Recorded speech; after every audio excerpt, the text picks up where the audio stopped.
Mes chers compatriotes, je vous envoie mes saluts fraternels, républicains et patriotiques.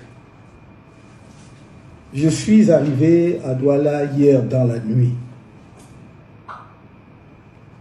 Je dois vous dire d'emblée que, en accord avec nos camarades sur place, nous avions informé les autorités en charge du maintien de l'ordre de la ville de Douala de la date effective de notre arrivée et des étapes de notre séjour à Douala ce dimanche, suivi par notre départ vers Yaoundé. Il n'y a donc aucun effet de surprise pour les autorités en charge du maintien de l'ordre de la ville de Douala. Nous avons été totalement transparents et nous avons voulu que cela se fasse de façon républicaine, avec leur accompagnement, avec leur encadrement, parce que nous sommes profondément attachés à la paix dans notre pays. Mais depuis ce matin, et probablement depuis hier soir déjà, le lieu où je suis descendu à Douala est entièrement bouclé par les forces de maintien de l'ordre. Et alors que je m'apprêtais à sortir pour venir à votre rencontre au siège du mouvement pour la renaissance du Cameroun à Douala, à Deido, on m'a fait savoir que non seulement il y avait eu un renfort des éléments des forces de maintien de l'ordre autour du bâtiment ou de l'immeuble où je suis descendu, mais également qu'il était impossible d'accéder au siège de notre parti à Douala. C'est un comportement que nous avons du mal à comprendre. Parce que manifestement, il ne s'agit pas d'un souci de maintien de l'ordre. Car si tel avait été le cas, le seul fait que nous-mêmes nous ayons porté spontanément toute l'information à la connaissance des forces de maintien de l'ordre aurait dissipé toute inquiétude par rapport au risque de dérapage. Au demeurant, jamais les citoyens camerounais qui, à chaque fois que j'ai fait un déplacement ici ou ailleurs, sortent massivement pour venir à ma rencontre, jamais ces Camerounais n'ont créé le moindre incident. Depuis 13 ans que le mouvement pour la renaissance du Cameroun existe. Alors la question se pose, que veut-on exactement de nous? Il y a environ 2 ou 3 ans, on m'a expulsé de la ville de Douala comme un citoyen du monde sans attache avec le Cameroun dans mon propre pays. Et voilà que cette opération se renouvelle aujourd'hui. Je dois dire que on nous a rapporté une information suivant laquelle la plus haute autorité de la région du littoral aurait demandé que nous quittions la ville sans vous rencontrer. Et nous avons dit à ces personnes de bien vouloir demander à monsieur le gouverneur de nous faire tenir son arrêté interdisant notre présence dans la ville de Douala, l'interdiction pour nous d'aller et venir au Cameroun. La réponse serait que nous n'avons pas déclaré la réunion publique ou la manifestation publique, je ne sais pas comment il l'a appelé, par conséquent, il ne pouvait rien interdire. Mais nous n'avions pas à déclarer quoi que ce soit, parce qu'il n'y avait rien à déclarer. Est-ce qu'un Camerounais de surcroît, dirigeant d'un parti politique, pour se déplacer, pour aller tenir une réunion au siège de son parti, pour aller à la rencontre de ses camarades, pour une réunion qui se voulait du reste brève, doit faire une déclaration? Jamais par le passé un tel argument ne nous a été opposé. Et du reste, il aurait été manifestement contraire aux lois de la République. Nous voulons donc dire aux autorités de la région, de la ville, qu'il est inutile de créer la tension entre les Camerounais.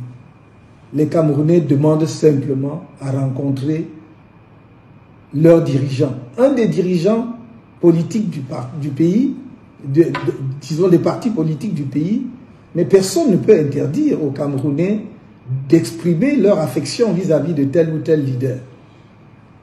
Nous voudrions donc que ceux qui veulent créer le désordre dans la ville sachent qu'ils emporteront l'entière responsabilité. Parce que nous avons tout fait.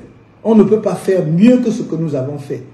De nous déplacer nous-mêmes pour aller vers les responsables administratifs et en charge du maintien de l'ordre dans la ville de Douala, de leur donner la date d'arrivée effective qu'elles ignoraient, ces autorités. Nous leur avons communiqué une information qu'elles n'avaient pas. Nous leur avons donné le plan de notre activité, de notre séjour à Douala. Donc pour le reste, si elles veulent créer des tensions inutiles, ce sera leur responsabilité. Quant à nous, je dis à mes compatriotes de rester sereins, de ne pas avoir peur.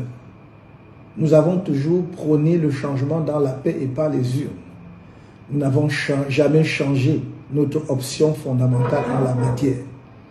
Mais quand on provoque tout le temps un peuple, il ne faut pas être surpris que le peuple puisse s'énerver à un moment donné. En ce qui nous concerne, nous disons au peuple camerounais, soyez fiers et dignes de votre pays. Soyez fiers et dignes d'être des citoyens camerounais. Restez confiants. Je vous ai dit, le changement dans la paix et par les urnes aura lieu en 2025 au Cameroun, grâce à vous et par vous. Force à vous tous. La team, vous venez de voir ces vidéos. La première, ce sont des Camerounais qui sont sortis pour demander à Paul Biya de quitter le pouvoir. Et les autres vidéos, la deuxième, c'était celle de l'opposant principal de M. Paul Biya qui s'appelle Maurice Kamto. Je vous explique ce qui se passe. Au Cameroun, Maurice Kamto est parti mobiliser ses militants à Paris. Et sa mobilisation a été extraordinaire. Elle a été exceptionnelle. La place de la République en France a été bondée de monde. Même si moi, je ne suis pas très heureux avec ça.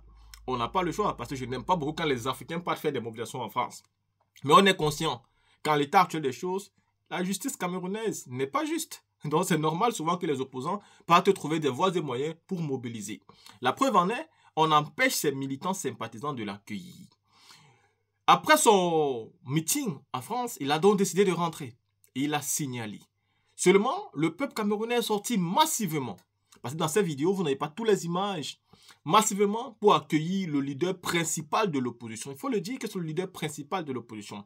N'en déplaise à certains. Que vous soyez d'accord ou pas, on doit constater que l'opposant principal à M. Biya, c'est bien évidemment M. Kamto. Et M. Kamto, alors qu'il arrive au Cameroun, laissez le monsieur arriver chez lui. Il y a une foule pas possible.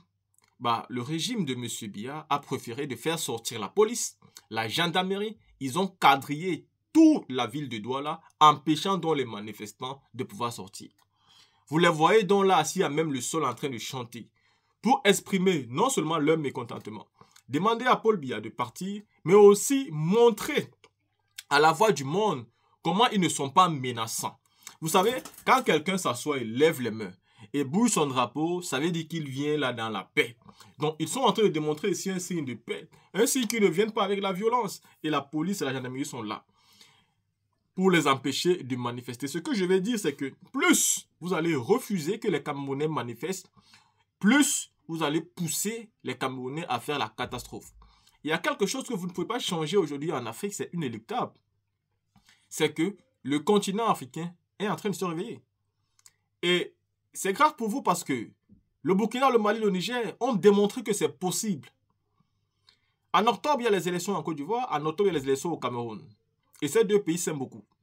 Ce qui veut dire que les Camerounais, même par fierté, auront envie de tricher au moins ce qui se passe en Côte d'Ivoire en termes de courage et de lutte et de combat. Et seulement pour ça, ils vont lutter. Donc, je suis sûr et certain que cette année 2025 ne sera pas facile pour le régime Paul Biya. Je ne sais pas s'ils vont gagner ou pas, parce que l'opposition camerounaise, quand même, est une opposition qui est souvent volatile. Elle n'est pas souvent très constante. Mais avec Maurice Kamto, je pense qu'il y a de l'espoir. Il y a moyen d'y croire. Il y a moyen de voir quelque chose. Et donc, moi, je suis très heureux. Et voyez-vous, vous dites souvent que je ne parle pas du Cameroun. C'est justement parce que les Camerounais préfèrent passer leur temps à s'insulter sur les réseaux sociaux, à s'occuper des buzz. Et qu'il s'agit de la politique, ils ne sont pas intéressés par la politique. Et ça ne sert à rien d'aller se battre pour un peuple qui lui-même s'en fout de ça, pour faire se concentrer sur la boisson, sur les buzz, sur tout ce qui n'est pas utile pour lui. Et toi, tu iras faire des vidéos. Pourquoi si eux-mêmes ne sont même pas conscients de la situation? Mais là, vous venez de voir que dès qu'ils vont commencer à prendre leurs responsabilités en main, je n'aurai aucun mal de mettre la chaîne Jeunes Conscients à la disposition de cette lutte, comme je la mets à la disposition de la lutte de tous les pays panafricains. Tous ceux qui mènent un combat pour le changement radical, ma chaîne à leur disposition. Elle a été de base créée pour apporter le soutien au président Laurent Gbagbo. Mais à côté de ça, il y a des révolutions qui se passent et nous avons besoin d'une Afrique libre. Donc, elle est aujourd'hui à grande échelle la chaîne du panafricanisme de tout le monde. Et j'apporte mon soutien à tous ceux qui mènent un combat patriotique, panafricain et qui sont dans la justice. Ici, vous avez vu, le peuple camerounais se réveille et moi, ça me fait plaisir. La team, partagez massivement cette vidéo et on se voit pour une autre vidéo.